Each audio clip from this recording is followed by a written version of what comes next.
Hello everyone, welcome again to the YouTube channel of Canard Aviation Academy. My name is Raj and I hope all of you are doing very well. The topic for today's video is how to become a pilot. So this is a question in every aspiring aviator's mind, that how to become a pilot. What are the stages, what are the processes that are involved in becoming a pilot in India. So let's start with the video. So in this video, we have divided this video into 4 parts and we will discuss each part in detail. The very first part will be requirements on how to become a pilot. What are the basic requirements? In the second part, we will discuss about all the paperwork and all the formalities that are involved with DGCA. Third part is ground training, in which we will be discussing about DGCA subjects and clearing their exams.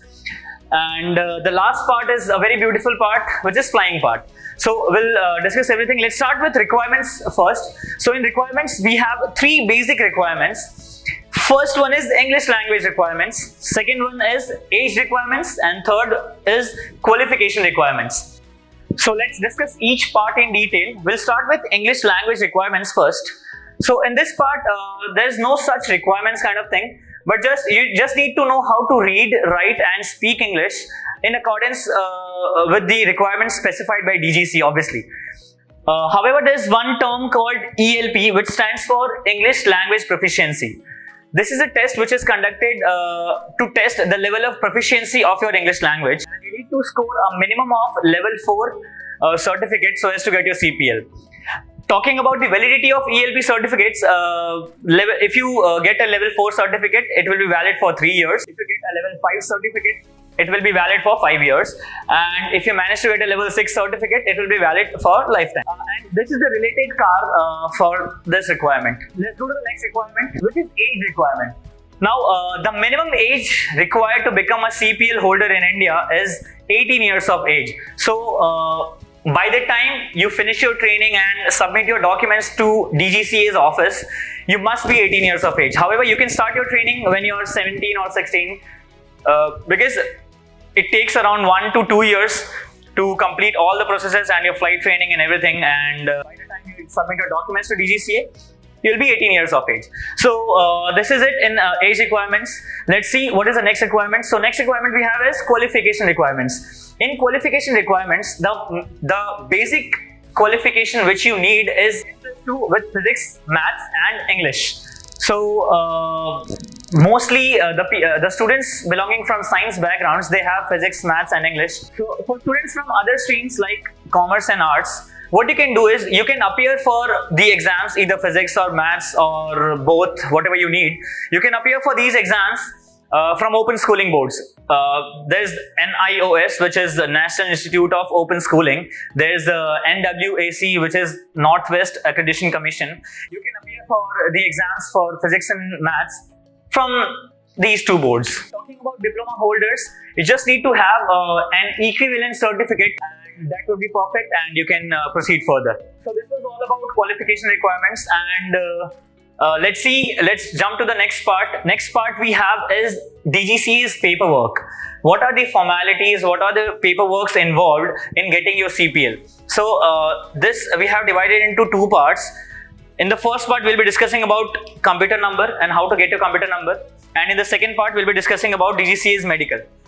So let's see what is computer number first. So computer number is a unique number given to every pilot, and this computer number is required for you to give your CPL exams.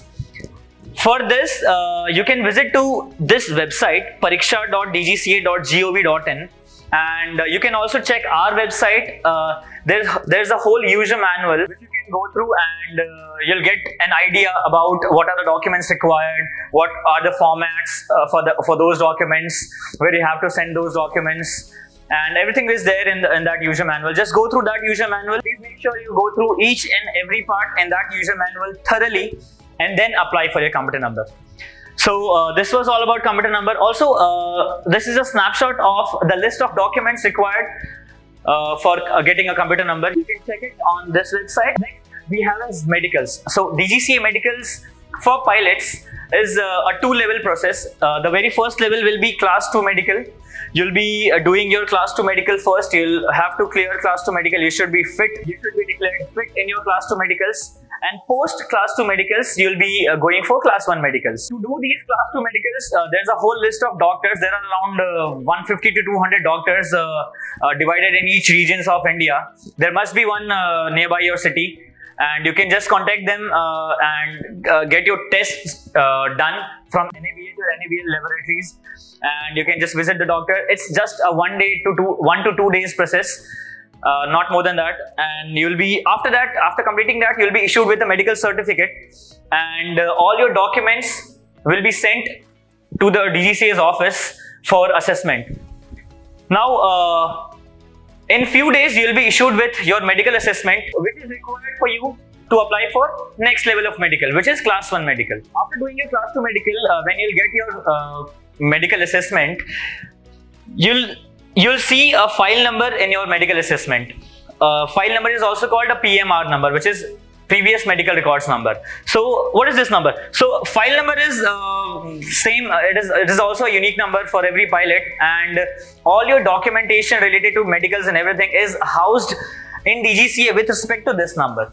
So that's about file number. Let's see class 1 medicals. So for class 1 medical, these are the list of test centers where you can go and get your class 1 medicals done. There's one in Delhi, there's one in Jorhat, there are 2 in Bangalore, and one in Uttar Pradesh. These are government centers, Air Force centers. Doing your class 1 medicals from private firm. So you can either do it from Nanavati Hospital, Mumbai, or you can do it from Apollo Hospitals, Chennai. After clearing your class 1 medical, you'll be issued with a class 1 medical assessment.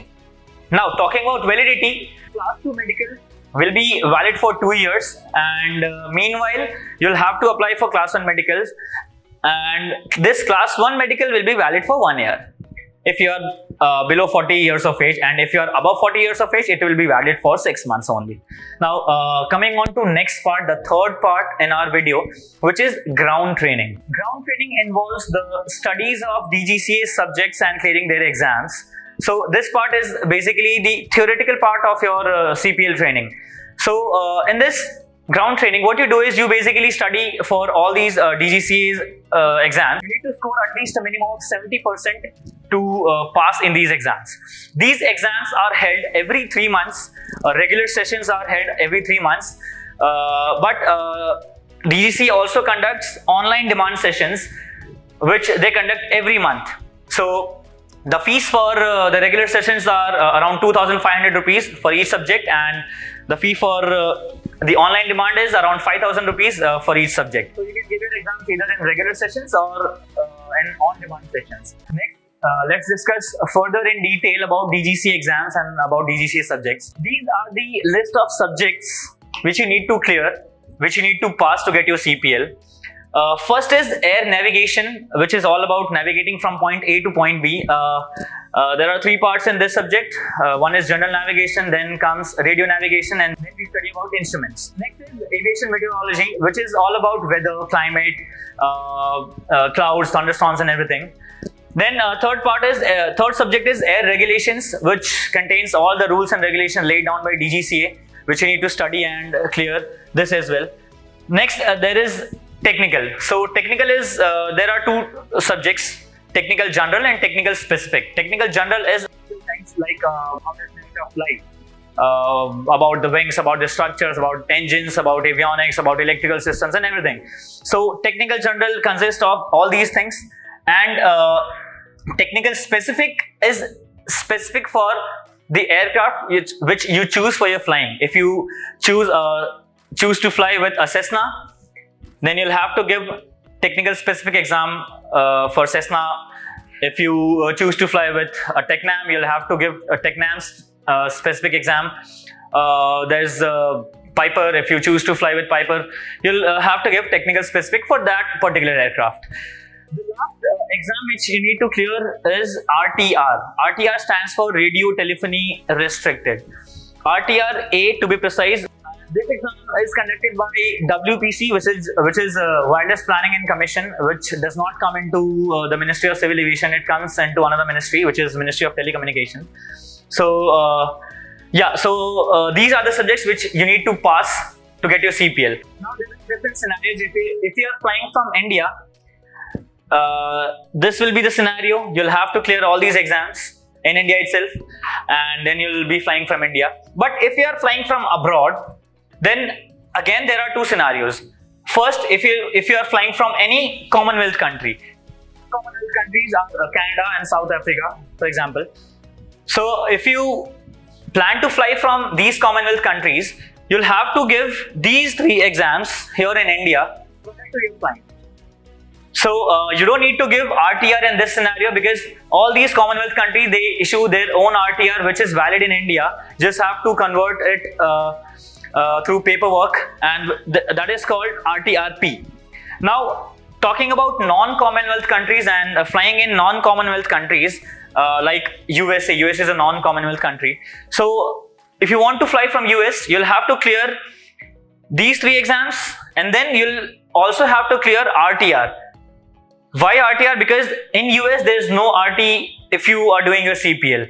RT in US is only required for the operations in which you are crossing the international boundaries. You don't require RTR in US.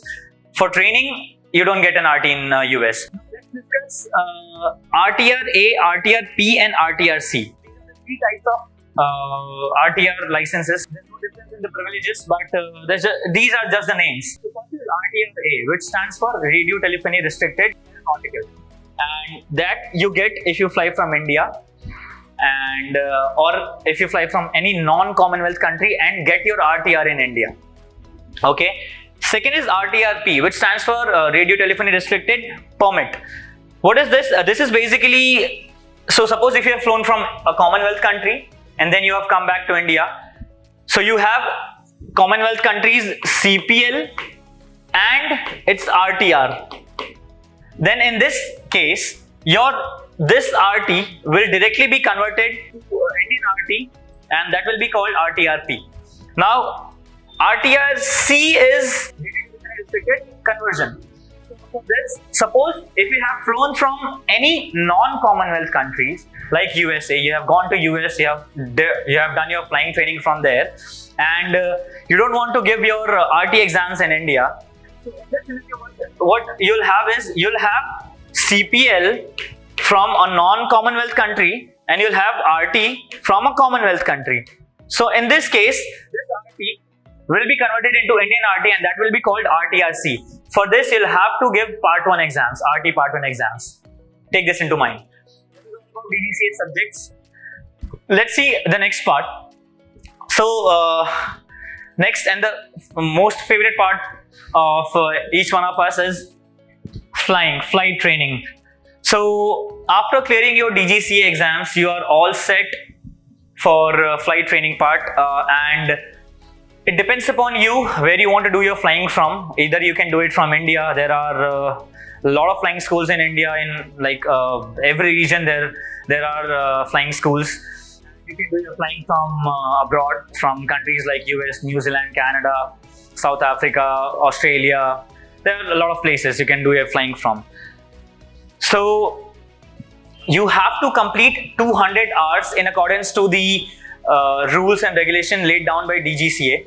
So let's see what are the DGCA's requirements when you do your flying. It includes 100 hours of pilot in command flying, 250 nautical miles check, 40 hours of instrument flying, in which no more than 20 hours should be on a simulator, 50 hours of solo cross country flying, 120 nautical miles check, 10 hours of multi-engine is required, 300 nautical miles check is also required, and then 10 takeoff and landings by night is required from a Class Charlie airport. So these are the minimum requirements which you need to do while you're flying training, so as to get issued from DGCA.